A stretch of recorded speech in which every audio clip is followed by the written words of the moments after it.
Learning objectives. Let's go ahead and start this presentation with a quick and easy explanation of the difference between learning objectives and competencies. Learning objectives say what we want the learners to know, and competencies say how we can be certain they know it. We will get into more details as we move along in the presentation, but for now, let's go ahead and take a look at the definition of a competency. A competency serves as the basis for skill standards that specify the level of knowledge, skills, and abilities required for success in the academic program, as well as a measurement criteria for assessing competency. The important part of this statement is the words knowledge, skills, and abilities. I like to think of a competency as the big picture that tells the story of what the student should be able to do, know, and apply once they are done with a program or a degree. In contrast, the learning objectives should be specific, measurable statements that are written in behavioral terms.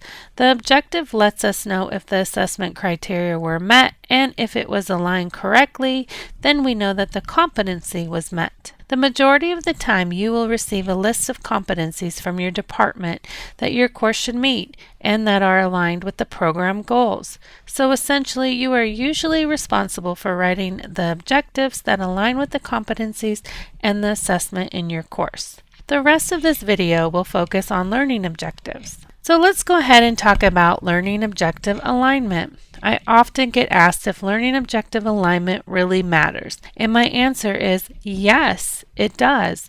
It is important for so many reasons. One reason is that you want to make sure you are teaching and assessing the skills, knowledge, and the application of the program competencies. Another reason is to make sure that students are gaining the knowledge through the instructional activities by completing assessments that prove that they met a learning objective. And the last reason I'm going to share is based on our College CEEF reporting criteria. Our new syllabi have a section that asks you to align the assessment with the learning objective and the competency. Even if it is not required, this is still an important step that you should do in your courses to ensure that you are giving your students the best learning experience possible. Let's talk about some pitfalls when writing effective learning objectives. One pitfall to be aware of is 2 or more measurable verbs in a learning objective. You usually see this in a competency because in competencies we are measuring knowledge, skills, and abilities all into one competency. But you should not ever see this in a learning objective. Let's go ahead and take a look at some examples. In this example, I have described the history of public health. There is only one measurable verb, and it is describe. It is easy to assess this learning objective and decide if the student accurately described the history of public health. The second example is describe and create a marketing plan for your organization. There are 2 measurable verbs, and I have now made my learning objective harder to assess because I have 2 different things I am assessing in one objective, and they both fall under different Bloom's taxonomy levels in the cognitive domain.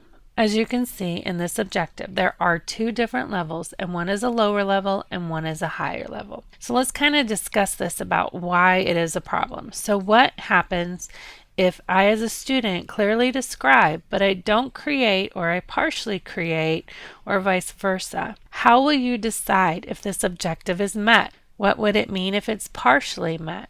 Would you consider it met or not met? How would a not met or partially met objective affect your competency? So this type of objective becomes very subjective, and it is best to avoid this type and stay away from multiple verbs.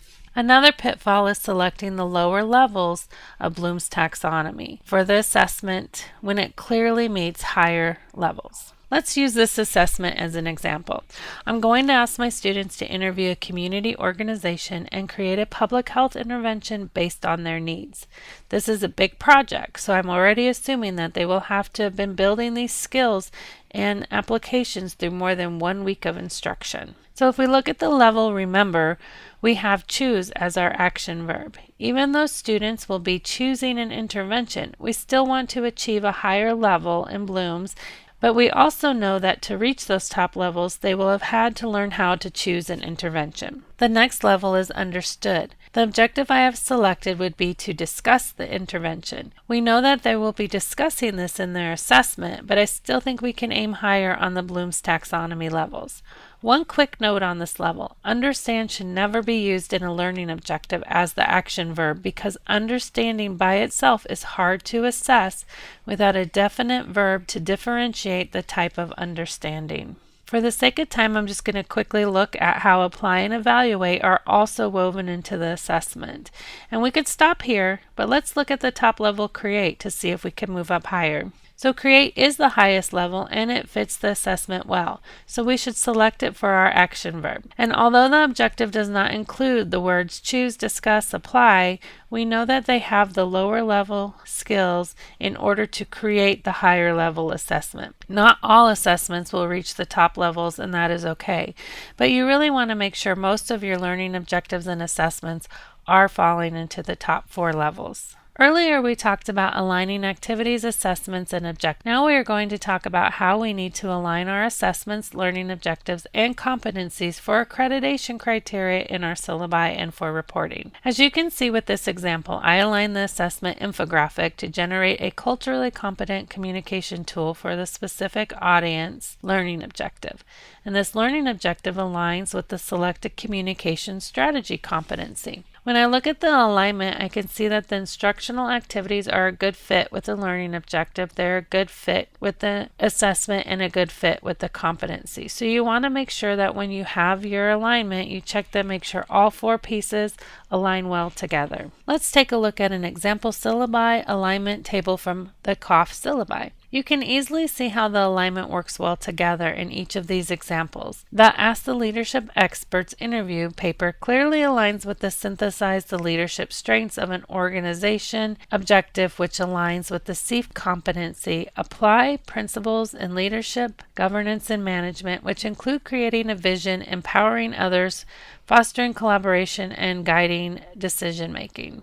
Now that we've covered definitions, common pitfalls, and alignment, we can move on to the parts of an objective and how to write one. In this video, I'm going to demonstrate a 3-part objective. There are 3 main parts besides the statement that you usually see, which is after this course, students will be able to, and the parts are the concept, the activity or assessment, and the action. Let's go ahead and start with the concept you are assessing. Let's say that I want to assess my learners on writing learning objectives. So learning objectives will be my concept. Then I select the assessment activity that the students will complete for the assessment.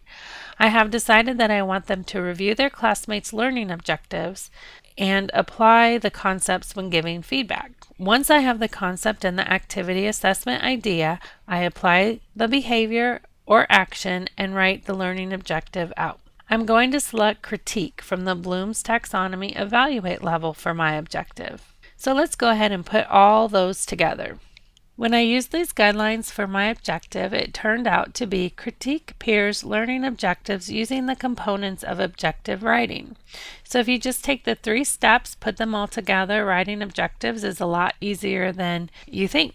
So to recap, competencies and objectives are different, but they do work together. You will be writing your learning objectives for your course and aligning them with your program's competencies. Alignment, alignment, alignment. Okay, I know I said that too many times, but alignment is important from the competency all the way down to the instructional content and delivery. When writing learning objectives, there are common pitfalls, so beware of those measurable action verbs. There can be too many, or they can be too high or too low on the Bloom's taxonomy level. There are 3 main parts besides that after this course the students will be able to an objective. They are concept, assessment, and action. And with that, I will leave you with one final thought. It's never too late to rethink, redesign, or refresh your course objectives.